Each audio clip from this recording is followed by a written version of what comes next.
hello everyone. Today, I wanted to talk about something that has caught my interest since Rise first launched, the Relic Records.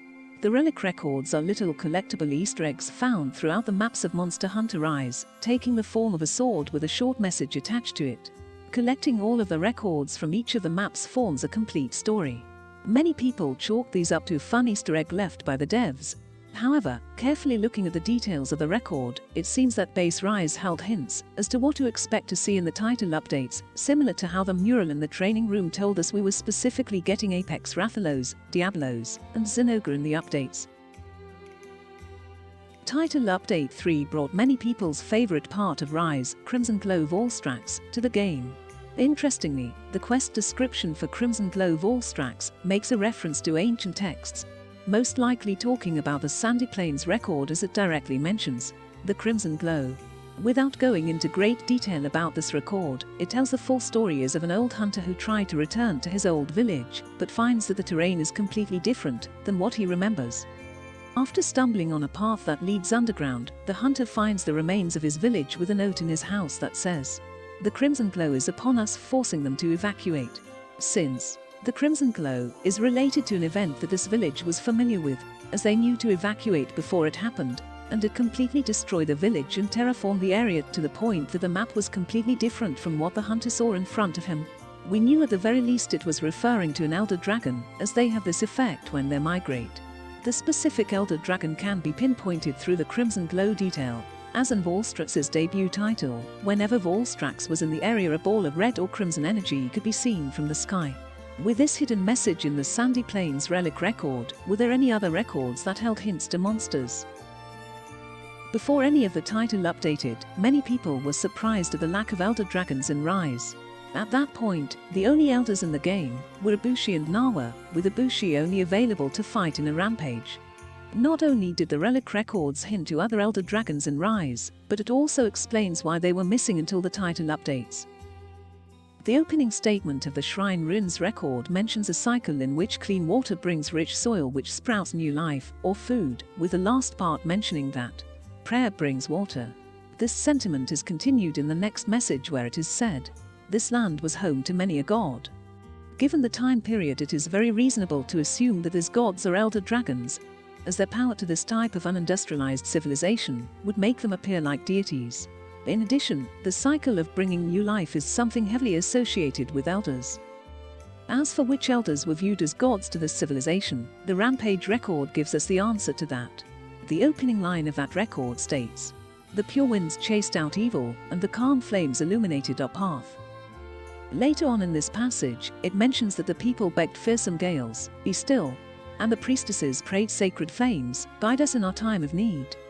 As a quick note, while it's likely that the group of people in the Rampage record are not the same people as the ones mentioned in the Shrine Ruins record, it is reasonable to assume that the people in the Rampage record were the descendants of the people who built the shrines. Since the record mentions a previous tale of calamity involving wind, just like what chased away the people mentioned in the Shrine Ruins record. The elders that these people most likely worshipped would have been Kushala and Teostra, since they parallel the god of wind and the god of fire the people worshipped. Another question I've seen is about the fearsome gales mentioned in the Shrine Ruins record and the Rampage record, and whether it was just a reference to Ibushi. In the Rampage record, it is definitely Ibushi that is the source of the tempest this village experienced. However, the fact that his people begged for the winds to stop and not the lightning showed that the people had, or rather thought they had, a familiarity with the source of the wind. In addition, the Shrine Ruins record makes mention that the civilization that created the monuments in the Shrine Ruins map were destroyed by the gods they worshipped, which for reasons we will go over later is not Nawa or Ibushi. As the Shrine Ruin record continues, it not only revealed what elders would get into the game, but also why they were gone until the title updates. The record begins by talking about the cycle of life mentioned earlier, and then adds the detail that, while the gods, or Elder Dragons, were in the area, they didn't have any interaction with the residents of this area. Then, the record mentions that one night, there was a bolt of lightning, and then the Elder Dragons were gone the next morning. Given that the main story of Rise revolves around the Rampage, it is reasonable to say that the source of this unnatural lightning was Nawa, signifying the beginning of the Rampage. So, it would seem that the rampage drove the elder dragons out of the area, and the record further explains that they return after the rampage ends.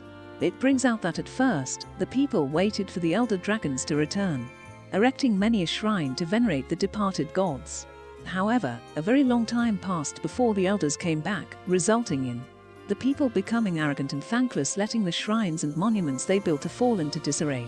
People becoming arrogant and thankless in this context is a sign of industrialization, and also emphasizes the amount of time that passed, so it's clear that this happened long after the rampage ended. It is at that point that the elder dragons return and force their worshippers out of the area. Just like as the record mentions, we see exactly this in Rise. After the hunter repels Ibushi and defeats Nawa for the first time in the story, the rampage ends. After a while, when you reach certain hunter rank requirements, Kushala and Teostra return to the area. So, at this point I've been working on this video for like 2 weeks, and just need to finish it so I can move on to my next video. Sorry if it seems rushed or I didn't explain it well, I'm still adjusting to making videos and stuff, and I'm starting to get the feeling that I'm way in over my head. Anyways, if you have any advice or questions I would love to hear them in the comments. In the second part, I will be going over the last 3 Relic Records: Flooded Forest, Frosted Islands, and Lava Caverns. These 3 records are very different from the 3 I talked about today, as they seem to have more of a focus on storytelling or world building. However, there are still details about these records that may give us some hints about what we can see in Sunbreak. Anyways, thank you so much for sticking through this whole video. If you enjoyed this, please share this around. Next week I'm planning on making a video about the Sonic collaboration in November. That's just going to be speculation about it. Anyways, thanks again and see you soon.